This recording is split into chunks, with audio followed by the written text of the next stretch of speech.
Doğu Türkistan'da Çin yönetimi tarafından baskı ve asimilasyon politikalarının bir sonucu olarak toplama kampına gönderilen, ağır cezalar alan ve ortadan kaybolan Uygur Türklerinin yakınları tanıklık vermeye devam ediyor.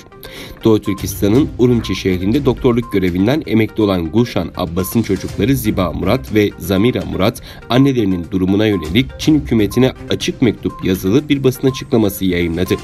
Annelerinin sağlık alanında çok iyi eğitim alan, herhangi bir suç kaydı asla bulunmayan ve Çin yasalarını çok iyi bilen birisi olduğu belirtilen mektupta Çin hükümetinden Gulşan Abbas'ın nerede olduğunu açıklaması ve hayatta olduğunu gösteren delil talep edildi.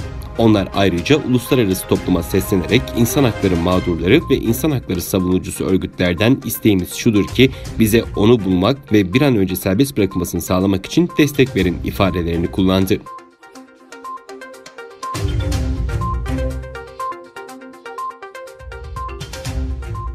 İşgalci Çin yönetimi Doğu Türkistan'da Uygur İslam medeniyetini yansıtan cami ve mezarlıkları yıkmaya devam ediyor.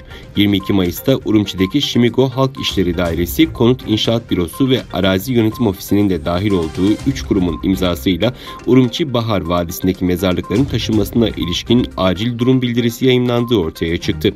Bildiride Urumçi Şehir Bulakdağ Reyonu 7. Sanayi Bölgesi'ndeki Uygur mezarlığın taşınması nedeniyle mezarlık sahiplerinin bugünden itibaren 10 Haziran'a kadar kayıt yaptırmalarının talep edildiği duyuruldu.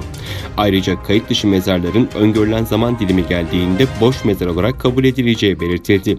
Son zamanlarda Çin'in Doğu Türkistan'ın Hoten şehrinde Uygurlara ait bir mezarlığı otoparka dönüştürdüğü ortaya çıkmıştı.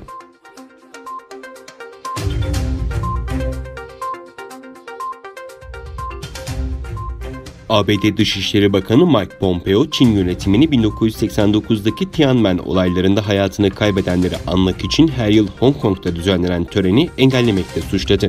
Pompeo, Twitter hesabından yaptığı açıklamada son 30 yılda ilk kez Hong Kong yönetimi Tiananmen anmasına izin vermedi diye yazdı. Hong Konglu yetkililer Pekin'deki Tiananmen Meydanı'nda demokrasi yanlısı gösterilerin bastırılması sırasında hayatını kaybedenler için her yıl yapılan anmaya koronavirüs tedbirlerini gerekçe göstererek bu yıl izin verilmeyeceğini duyurmuştu.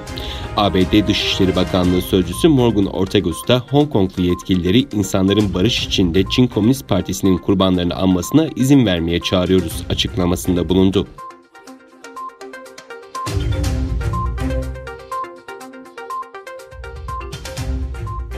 Çin'in Wuhan kentinde Wuhan Merkez Hastanesi'nde tıbbi ekiplerle koronaya karşı mücadele veren bir ürolog olan Hu Weifeng koronavirüsten hayatını kaybetti.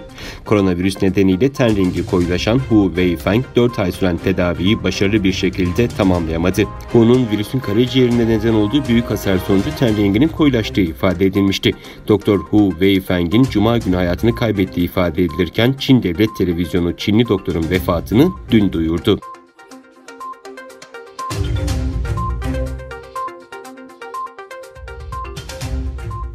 ABD Başkanı Donald Trump'ın ertelediği G7 zirvesine Rusya'ya da davet etmek istemesine ilişkin Moskova'dan açıklama geldi. Kremlin'den yapılan açıklamada Başkan Trump'a yanıt vermeden önce davete ilişkin ayrıntıların belli olması gerektiği belirtildi. Açıklamada Rusya Devlet Başkanı Vladimir Putin'in konuya ilişkin diyaloğu desteklediği vurgulandı.